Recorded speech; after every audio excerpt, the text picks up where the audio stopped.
Oo, alam ko. Alam ko na pinaikot-ikot lamang ako, pero napagtanto ko na bakit ko pa mamahalin ang isang taong di naman ako kayang respetuhin.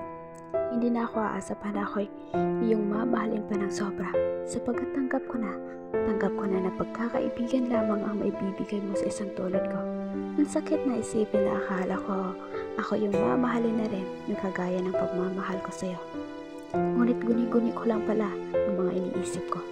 Hindi na ako aasa pa na maibabalik pa natin ang dating pagsasama dahil total, may iba ka na at hindi mo na rin napapansin na ako nasasaktan mo na.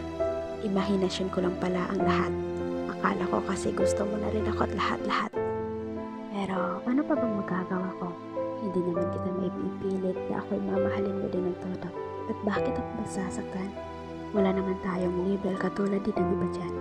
Wala rin ako karapatang masaktan kaya itinago ko na lang ang aking nararamdaman. Parang gusto ko na lang magpalaman sa lupa para maibawasan ang sakit na aking nadarama. Sa dinami-dami kasi ng tao sa mundo, bakit ikaw pang tinitibok ng puso ko? Bakit ikaw pang napili ko? Di mo nga matutunan mahalin ang isang tulad ko. Pero natuto na ako. Di na ako aasang mamahalin ako ng isang katulad mo.